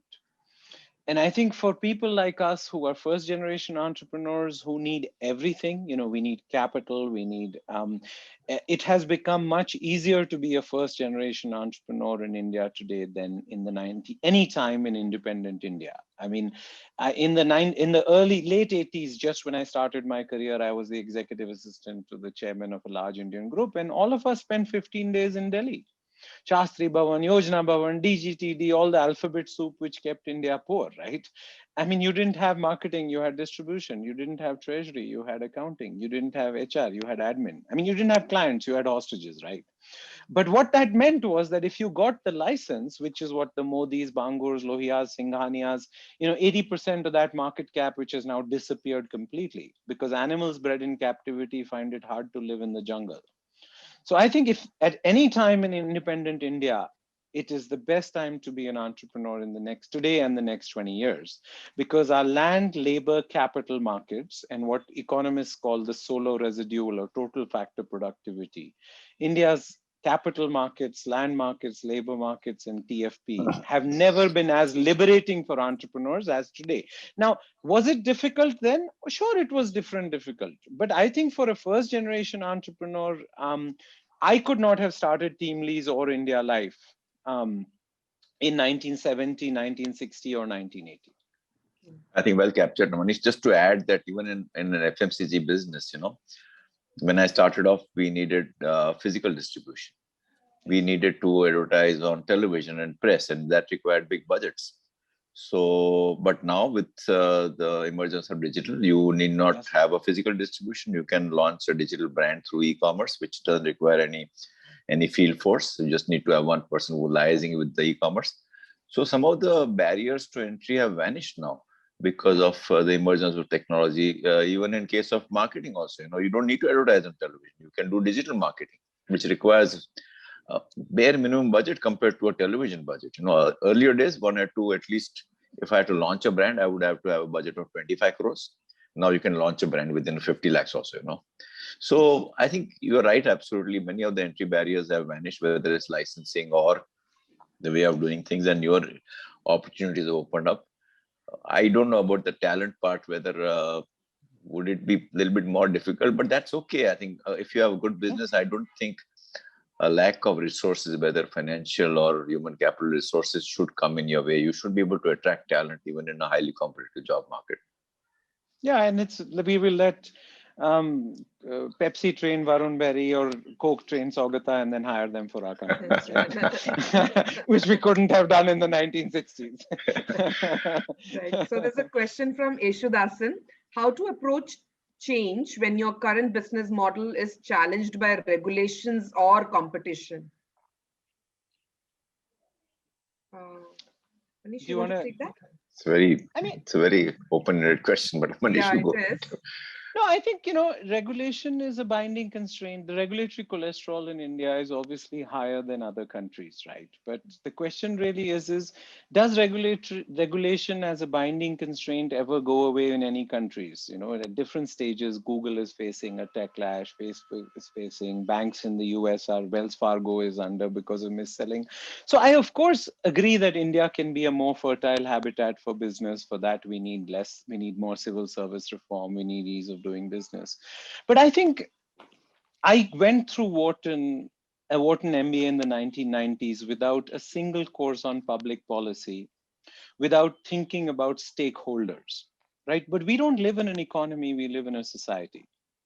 I think this is a really important point for CEOs in the next 2 decades to recognize. We don't live in an economy, we live in a society, and society gives licenses to capitalism or to companies to operate. And all of us who say that we will not, our own, Milton Friedman's the only business of business is profits.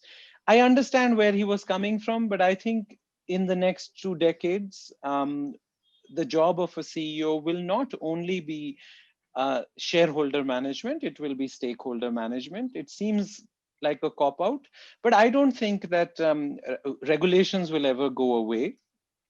There are lots of people in the private sector who would love to make their companies successful by polluting the environment or paying their people 2,000 rupees a month and not paying Provident Fund. But my argument is drunk driving is not an argument against cars.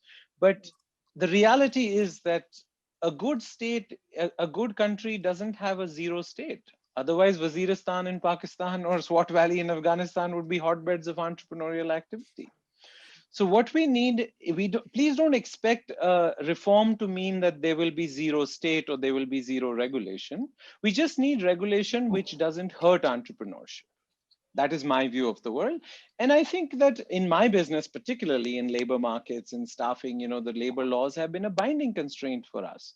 In education, it has been a binding constraint, right? We have hired somebody every 5 minutes for 15 years, but we have only hired 5% of the kids who came to us for a job. That is because of the regulatory cholesterol in vocational education, in higher education. But I think we're making good progress in the battle for ideas. See, finally, Keynes was right.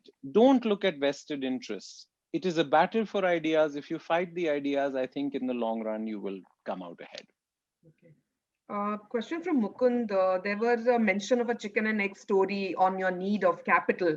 Could you elaborate a little more, Manish? See, I think that this is every entrepreneur says, if I had more capital, I could hire better talent. I think that some of us who said that when we were younger realized that if you had better talent, you would be able to attract the capital. Now, so which direction is the correlation and causation is always hard to unpack in life, right? You have to make up your mind. So my submission would be is the chicken and egg story was that, in everything in life, there is a chicken and egg story. The only way to end the chicken and egg story is to do something different, which is become vegetarian, right? Which came first? You just do something completely different. It's not about more cooks in the kitchen. It's about a different recipe. Solow, who got the Nobel Prize for growth theory, used to frame it as life is not about more cooks in the kitchen. It's about a different recipe. What is a different recipe? It's technology, it is governance, it is brand, it is digitization. These are strategy is the art of creating an unfair advantage. What is your unfair advantage? And that unfair advantage will unlock this corner that we paint ourselves in entrepreneurs that, oh, if I had more money, I could somehow hire better people. And when I hired those better people, my company will be bigger. So my binding constraint is capital. I have learned, at least in retrospect, that the entrepreneurs who get ahead, for them, capital is never the binding constraint because they make the effort to make themselves strong.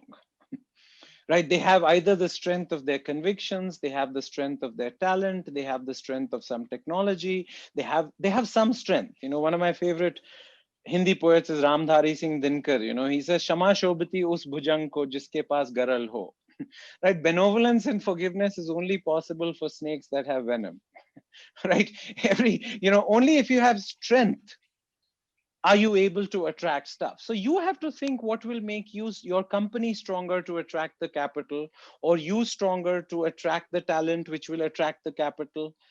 I think it's very hard for us to give you a generic answer, but it's essentially up to you to make yourself worthy of capital by shifting the evaluation to a different recipe rather than more cooks in the kitchen. Harsh, question for you. How do I bring in new generation to fit for the chair? Sorry, how do I bring in the new generation to fit the chair? I reckon the question is about your own kids or your somebody from the family, Yes. from the younger generation to have a succession plan for the business. Is that the question? Yes. So I think first of all, let me say that I have a larger issue in terms of, again, going back to what I had mentioned, what is good for the organization comes first. And the Indian society is very hierarchical, and they expect that your children will inherit you in your role, and that has to change. And I took that step in my own business by appointing a professional CEO against a lot of family and friends' advice that how come my son is not getting into that role. And I think you have to see the business is getting very complex, and you have to, the best person should manage that business. So to assume that your children or family member will succeed, itself is a wrong starting point. Having said that, of course they should get an opportunity. If they are capable, they should be in leadership position. So I don't have anything, but let the best person win. That's where I'm coming from. Having said that, I think how do you groom youngsters is a larger question which is being raised, So just like in a management training situation, you need to first few months just expose that person in different aspects of business for a limited period of 6 months to 1 year, and give them some small short-term projects so that you understand what they are doing, or they understand what they're doing. And then put them into roles where they're strong at. So determine their strengths and put them into roles of their strength with an individual who can actually, if need be, guide them and nurture them. And then over a period of time, depending again on how accelerated that learning curve would be, you can actually do job rotation or do upward movement. But it should be done on merits. I think that influence of being a family member can go against you, because then you don't want to use influence to, and the person who is also from the family should not automatically assume that because that person is from the family is a route for them to grow up faster than others. Okay. Manish, you want to say something? Yeah, Manish, if you would like to add. No, I think that, most of us Indian entrepreneurs who are successful, at least my role models, are the ones who distinguish between their CEO role and their board member role and their shareholder role. So I think the next generation has an automatic right to the shareholder role. Yeah. But you have to decide whether they become board members and whether they become CEOs. Is not necessary, and it's not, and sometimes it's also a burden. Please be careful. Not all kids want to join Yeah. your business. Some of them may want to pursue other interests. True. And True. I know too many places. So I think that the assumption that they have to take over or they are worthy of taking over, if the answer to those both assumptions is yes, there's nothing wrong with that. There are many successful family businesses, but just question your assumptions is I guess Harsh's key point for me. Okay, it's quite a few fan of yours here, Manish. They've said each word from Manish is like poetry. Such delight to listen to him. True. I'm a huge fan. Somebody has said, I follow you on LinkedIn, YouTube. Every time it's fascinating to hear you. My question is, how do you remain so updated? Any best practices you may like to share which has helped you acquire this knowledge? I've read a book a week for 25 years. That's Wow. just the simplest way to do that. It's the compounding which happens, right? So I think But how do you that is memorize just so many things? It just Yeah. comes out of flow. Your memory must be phenomenal, absolutely. No, I enjoy it. I genuinely have read a book a week. I'm involved. Everything I do is around books. We run a book foundation to write books. We run 3 book prizes. So I think that everybody has to figure out. Everybody learns differently. Some people learn by listening. Some people learn by talking. Some people learn by roles. I learn by reading, and so I've organized my life around that. I would just urge all of you to curate some lifelong learning plan, because that old 25 years of learning, 25 years of earning, and 25 years of retirement, that train has left the station. None of us are. That was a luxury which was there for our parents and grandparents, where you would think about it that way. I think genuinely in today's world, the people who are the most uninteresting are the ones who quote Tom Peters or who quote, about when they graduated from business school. I think the world is changing much more quickly, but the basics are staying the same. So you can't live off what you learned in school, but you have to curate your own plan for lifelong learning. As I said, for your roles, your experiences, your reading, and your relationships, you should curate a plan for yourself is what I would advise. It has worked for me. I think it can work for others. So Manish, just to add a little bit, you'll have to read my book, which is getting published in 2 months.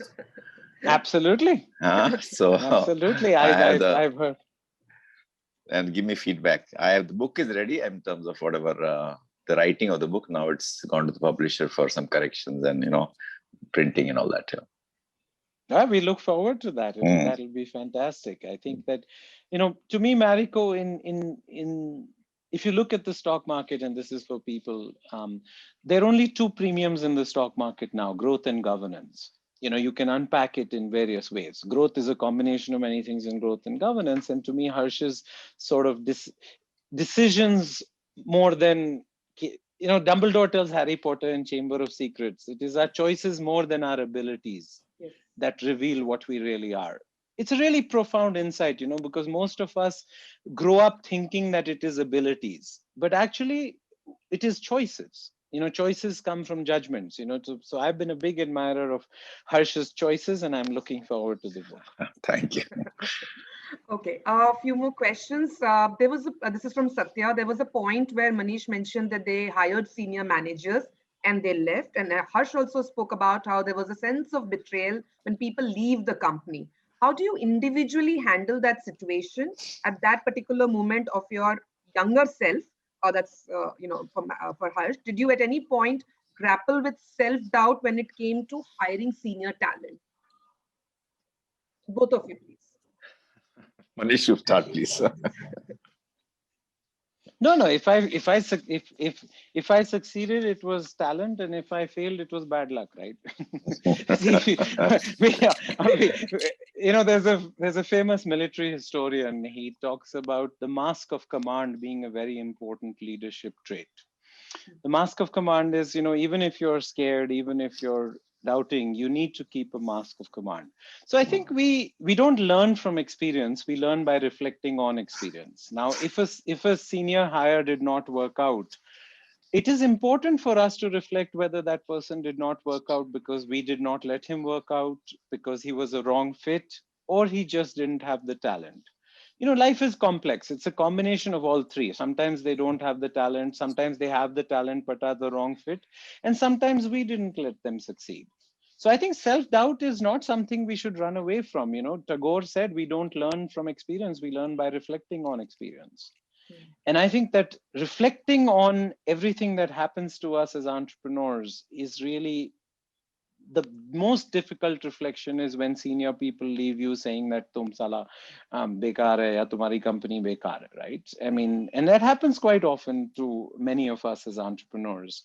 I'm not sure that that's, if you can learn from it, I don't think that it's a problem. Not everybody will stay with you for life. But I do think that, yeah, you do feel that betrayed. But betrayed may be a wrong word. Are we really expecting everybody to stay with us for life? So I think that it would depend on the situation. I think in our heart of hearts, we know whether that person left because he was not talented or he was not a good fit, or we genuinely did not let him, give him the space to succeed. But I'd love to hear from Harsh. So I think from what I'm hearing, and I also agree with you, that you can't be too emotional about these things. Sometimes you make a mistake and you have to admit that you made a mistake, and you're equally responsible for hiring a wrong talent. But you can't be emotional because I made a mistake, I have to continue with the talent. I think the organization's interest comes first. So at that point of time, it's better that you dispense with that person at the earliest opportunity, once you realize that you can't do anything about it. At the same time, very good talent, it's an open job market. They will look at their own personal whatever journey, and then if they leave you again, I mean, you try your best to retain that good talent, but beyond a point, you can't help it. So don't be too emotional about it. These are part and parcel of running a business, and some risks are associated with this. But if you create an engine of good talent through the right culture, through the right succession plans, then automatically you will have other options to rely on. But if you just have one person, and if you don't have the right culture and you don't have internal pipeline of succession, then you are very vulnerable. But if you are matching this with the right culture and ability to attract good talent, as well as have an internal succession pipeline, then hopefully you'll find somebody else who was better than the earlier guy who was good. Yeah. Okay. At this point, Ruchika, can I ask you to please put the feedback on? It will not take more than 30 seconds for you to give a feedback on how the session has been so far. We still have time, 10 minutes more, to have more questions coming our way to address to Anish and Harsh. So Ruchika, can you put up the? Please do already take the did that. feedback. Yeah. Please do take the feedback. It's very important for us. Every feedback that you give makes us curate these sessions better, find better speakers, go back and create better sessions for you members. So please do take the feedback and keep posting your questions. We still have about 5 to 7 minutes. Five minutes. We need to wind at 12 o'clock. Huh? Yeah. Take a few more questions. I think there are a few which has come.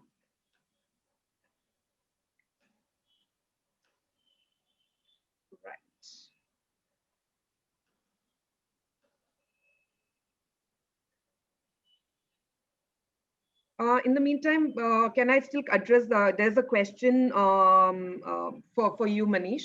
How do you institutionalize and preserve the core DNA of the organization, even as startups evolve through a roller coaster and start scaling up? See, it depends on what you define as DNA, right? I mean, I was a big admirer of Hewlett Packard, but HP has 200,000 less employees than they had 10, 15 years ago, right? Why has the average life expectancy of a Fortune 500 come down? Dinosaurs didn't die because the world changed. It was because they didn't change.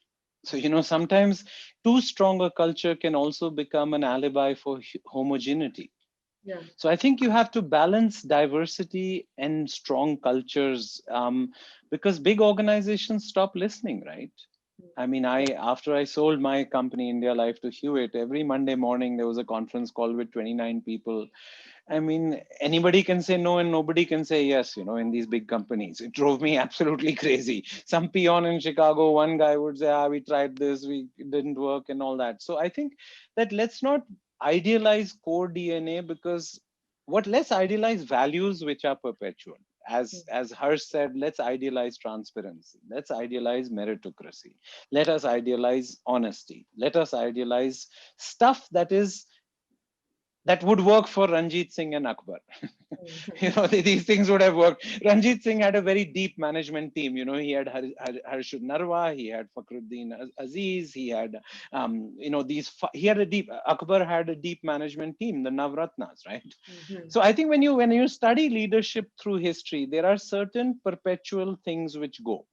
But to get stuck on this is the way distribution will happen in FMCG and that is the core DNA of the company, then you will end up like a dinosaur, right? So I would say that this balance between continuity and change is a very important governance role. Right. Too much continuity, you will die. Too much change, the organization won't handle it. Right. Question from Pratyush Jalan: for getting good talent, the challenge is when your business is small, how do you justify what they will be doing initially, because the business operation is small and the cost for the talent compared to your revenue and revenue and profits? I'm not sure I understand the question. WhatsApp was bought for $1 billion with 7 employees. so these things are in today's world. I don't think people should judge us by where we are as entrepreneurs. It is where we are going and where we can go. I think that is the role of the entrepreneur. The most attractive thing about entrepreneurs is their ambition. And sometimes that ambition may not be realized, but I think an entrepreneur who is not able to sell, just like Harsh said, that hiring is almost marketing now. You have to sell to your investors is what the traditional view of entrepreneurship was. But now I think you have to sell to your employees. So whether you're small really doesn't have anything to do with where you're going. Somebody has mentioned saying, I've started a business, but realized it involves greasing of palms at times. In such a scenario, how can I still inspire my team members for their integrity issues? It's a difficult situation. Harsh? I don't have an answer, frankly. If I was him, I would get out of that business. But if it is inevitable, but can you pursue some, for example, if you are selling something to, say, a municipal corporation, where there are a lot of, and I'm on the board of a company which does that. The name of the company, I can be public about it. The name of the company is Thermax, So Thermax sells solutions to municipal corporations and to corporates. And they've said that whenever it comes to greasing palms, I will not engage myself because I don't want to spoil the culture of the organization. So that's the call they have taken, that opportunity which is available, which means greasing of palms, I will get out of that. Because you can't change the system, and if there are opportunities to sell the product in corporates where there is no greasing as required, then I will pursue that opportunity. But my viewpoint is that it's very difficult to change the system. So it all depends on you, whether you want to continue that business or give it up. But this is not good for the culture of the organization. That's true. I don't know what you want to say. Manish? Yeah, Manish? I mean, it's a tough situation. Even the only point I would make to you is the American Foreign Corrupt Practices Act distinguishes between bribe and grease payments. Grease payments are to make that guy do his job. Bribes are to make him do something different. And you have to, it is quite complicated. I hope ease of doing business in India improves to the point where, wholesale corruption seems to have come down in India. Retail corruption is still there. Wholesale corruption in auctions of land, in auction of natural resources, I think that is starting to come down. But obviously retail corruption has not come down. But the shift of a society from deals to rules is the key of a society's prosperity. And I think India is starting to make that, formalization as a part of, is a shift from deals to rules. And I'm hoping that this will accelerate so you won't face these difficult choices. I think we have 2 more questions, if we could take that, please. Jayesh Dedia, can we have a hybrid of traditional thought process-oriented human resources with startup-oriented employees for some verticals like digital marketing or product design? I'm not sure I understand the question. So can't understand. Yeah, I'm a little confused. Can we go to the next one? Any thoughts on how to incubate a new business within a legacy organization, particularly thoughts on culture and structure? At what point is it better off being a separate company? That Harsh should take that. So, Yeah. so I think a skill required to manage, you'll have to see how closely related that business is to your current business. So if it is a completely different business, in case I will just give my example and this is the last question, Archana, I have to leave now within 1 minute. Sure.